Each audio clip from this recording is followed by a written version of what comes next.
Hello, dear students, and welcome to today's session. In this particular session, we are going to continue with our discussion of the play The Tempest. And in the last class, we were doing Act 3, Scene 3. We will continue with our discussions from that particular part.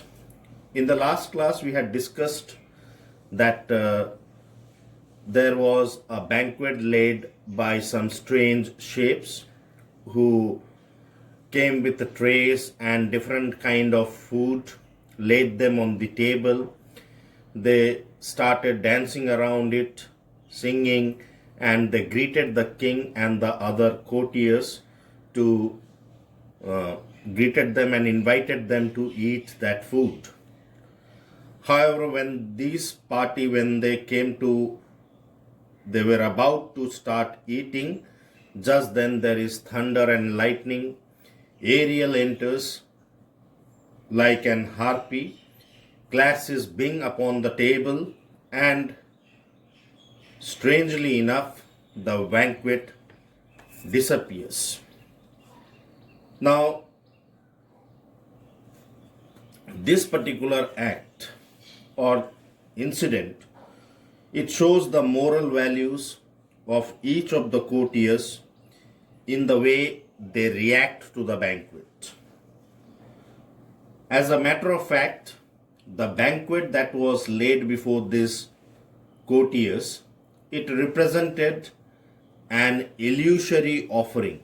It was nothing real.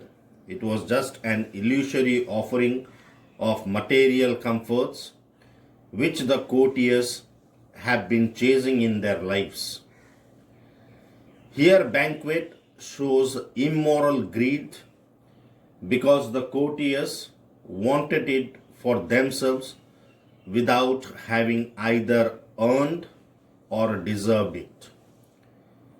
It also refers to the usher-upping of undeserved dukedom and unduly banishing of Prospero.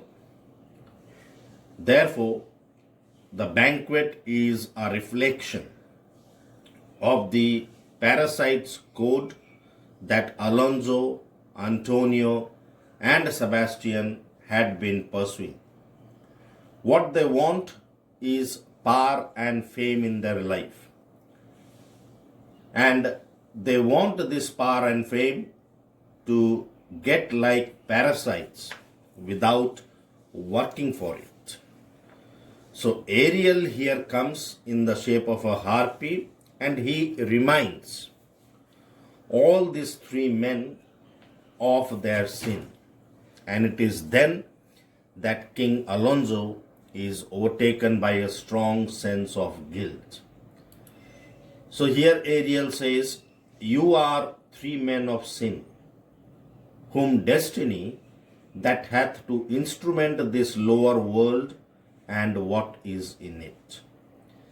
The never surfeited sea hath caused to belch up you." Never surfeited means the sea that never feels oversatisfied. And this sea had caused these three sinners or three men of sin to belch up on that island. They are thrown up on that island by that sea. So here Ariel addresses all those three men of sin. And you see what Ariel is speaking is audible only to Alonso, Sebastian, and Antonio, because they are the three men of sinners, whereas the others are not able to listen to it. So Ariel calls them the three sinners and tells them that this world, that is the world in that island, and all that is in the world, they are controlled by destiny. They are in the hands of destiny. So destiny has a major role to play in the working of this world. So this world and everything that is in this world are in the hands of destiny, and it is that destiny which has caused the never satisfied sea first to swallow them all and then to throw them on that island which is uninhabited by men. So it is the destiny which has caused these three sinners to be swallowed by the sea first, and then they are thrown up on that island which is uninhabited by man. Why destiny treated them in this way? He says that destiny had thrown them upon the island because they are not fit to live among the human beings. And Ariel informs them that he has caused them all to become mad with the wild impulse that makes men kill themselves either by hanging or drowning. So I have made you mad, and even with such like whaler men hang and drown their proper selves. So by his different acts, Ariel has caused these three sinners to become mad with wild impulse. And when people become mad with wild impulse, it makes them kill themselves by hanging or drowning, even when they are in their true nature. And just then Alonso and Sebastian, they are surprised. They are surprised to listen to the voice coming from nowhere and reminding them of their sins. That why they have been thrown up upon the island, or how destiny has handled them. So being alarmed, both Alonso, Sebastian, and the others present there, they draw their swords to attack the speaker of these lines. Alonso and Sebastian draw their swords, and others looking at Alonso and Sebastian, they too draw their swords to attack at the speaker of those lines, of those words. It is then that Ariel tells them, that addresses them, you fools. I and my fellows, that is Ariel and his companions. So Ariel says that Ariel and his companions are ministers of faith. They are the instruments of the destiny. Destiny has sent them as its instruments, as its messengers. And the elements of whom your swords are tempered may as well wound the loud winds, or with the bemocked at stabs, kill the still closing waters, as diminish one dowel that is in my plume. My fellow ministers are like invulnerable. So Ariel here reminds them that the swords which they have drawn cannot damage even a particle of his soft feathers. Just as their swords, the raw material from which their swords are made, cannot wound the roaring winds. Loud winds means cannot wound the roaring winds. Nor can they stab the waters which would always come together. Same way, they cannot harm Ariel nor his companions. So he himself, Ariel, and his companions are vulnerable. They are vulnerable, that means they are unconquerable and immune to harm. They cannot be harmed. And he tells them that if their swords could hurt any one of them, they would become so heavy that they could not lift them to strike us. So had it been the case that Ariel and his companions could have been hurt with their swords, then their swords, by their magical powers, they would have made their swords so heavy that none of them could have been able to lift their swords. And then he goes on to remind them that but remember that all three of them, that is Alonso, Antonio, and Sebastian, he reminds them of their past mistakes, of their sin. He tells them, but remember that all three of them drove Prospero out from Milan. This is the crime for which Ariel has come to them. They exposed Prospero with his young daughter to the dangers of the sea. Now, the sea has punished them for their crime by causing the shipwreck. Their cruel crime was not forgotten by fate, and their punishment, in fact, was just postponed. It came little late, but they are punished. That is why the enraged forces of nature destroyed their peace, and they were robbed. Okay, then speaking to King Alonso, he says that thee of thy son Alonso they have bereft. Means Alonso has been robbed of his son. And through Ariel, the announcement of slow and prolonged torture is made. Okay. So he says, thee of thy son Alonso they have bereft and do pronounce by me lingering perdition. Lingering perdition means slow and prolonged destruction. So Alonso has been robbed of his son, and to make things miserable for them, Ariel has been sent to ensure the slow and prolonged destruction to these people. And in fact, he tells them that there is only one way in which they all can be saved from the rage of the avenging power. And that way is sincere repentance.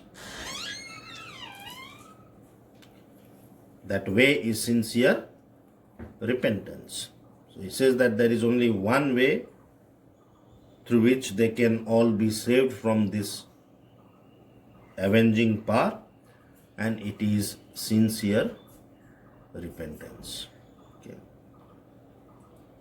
So you and your ways, whose wraths to guard you from, which here in this most desolate isle, else falls upon your heads, is nothing but heart's sorrow.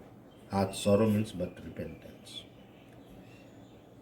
And a good life for the future, if they promise, and a clear life ensuing, if they promise to live a good life for the rest of their life. If they do that, then they can be saved.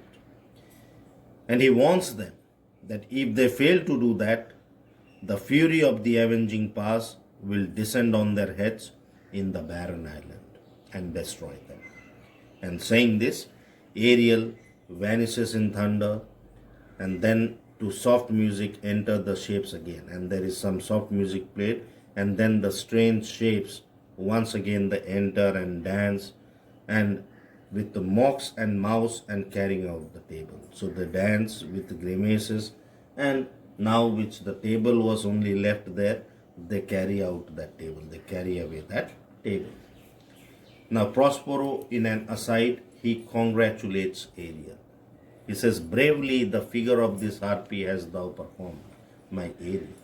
So he congratulates Ariel, he appreciates Ariel, for he has played the role of the harpy in a splendid way. A grace it had, devouring. The beauty it had when he devoured the banquet. Okay. And in the speech that Ariel made, he did not depart from the instructions of Prospero.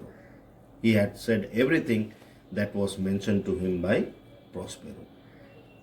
And similarly, Prospero is happy that his other attendants have performed their functions well. That is, coming in the form of strange shapes, laying the banquet, then taking away the banquet, taking away the table. So they have also played their part very well. And Prospero says that his powerful magic has worked. And these people who are his enemies are entangled in a state of frenzy and dismay. They now are in the power of Prospero. He says that he will leave them in this state while he goes to visit young Ferdinand. So in their distractions, they are now in my power, and these fits I leave them while I visit young Ferdinand, whom they suppose is drowned, and his and mine loved darling. So they believe that Ferdinand has been drowned. So he proposes that he should also go to Miranda, who is his darling daughter, as well as the sweetheart of Ferdinand. Saying this, Prospero exits from above. Then Gonzalo, he says, in the name of something holy, sir, why stand you in this strange stare? Now, Alonso was standing there staring in a strange way, as if he was in a state of amazement because of all those things that had happened. And Gonzalo inquires him that what makes him stand in that strange way. Then Alonso says, oh, it is monstrous, monstrous. Methought the billows spoke and told me of it. The winds did sing it to me, and the thunder, that deep and dreadful organ pipe, pronounced the name of Prospero. So he says that, oh, it was something awful. It seemed to him that the waves of the sea were speaking and telling him of his misdeeds. The winds sang into his ears as they blew, and thunder, as if from a deep and dreadful organ pipe, uttered the name of Prospero. And it reminded him of his fault in a deep voice. And he now realizes that it is for this reason his son is buried in the mud at the bottom of the sea. And Alonso decides that he will search for him deeper than the plumb line has ever sounded. And he will too lie buried in the mud with him. Then Sebastian, but one fiend at a time I will fight their legions. Oh, Sebastian also is equally worried. Alonso saying this, he starts running away. Okay, he starts running away from there. And Sebastian also equally amazed. He is also in a trance. And he says, but one fiend at a time I will fight their legions over. Okay, legions means a large number. He says that if he can fight on the fiends one at a time, he will fight against them all. But here all of them have come together. Antonio says that he will be thy second. He will support him in his fight against the evil spirits. So saying this, both Sebastian and Antonio also depart, running away from the stage in their amazement. Now Gonzalo understands. He says that all three of them are desperate. So all of these three characters, Alonso, Sebastian, Antonio, they are in a reckless mood. Their great guilt, like poison, given to work a great time after. Okay. So their guilt, or the guilt of their heinous crime, is just like a poison which takes long to take its effect. And this poison has now begun to torment their minds, to take away their peace of mind. Now, against to bite the spirits, I do beseech you that are of suppler joints, follow them swiftly and hinder them from what this ecstasy may now provoke them to. So he says that the guilt of their heinous crime is just like a poison which takes long to take its effect, and this has begun to torment their minds. So therefore he requests the other courtiers present there, who have more flexible joints than compared to Gonzalo, because Gonzalo is old and his joints are not as flexible as the young courtiers. He tells them to follow those three men without any delay, so that they could prevent them from doing something which their disturbed minds might lead them to. In their state of disturbed minds, in their perturbed state, they can even harm themselves. So he tells those courtiers to follow them and to prevent them from doing any harm to themselves. So Adrian also agrees and he says, follow, I pray you. And all these courtiers, they follow those three characters in order to prevent them from causing any harm to themselves. So saying this, all three of them, all these courtiers exit from the stage. So this is all about this particular scene. I hope you all have understood. If any doubts, you all can clarify. So thank you for watching and have a great day.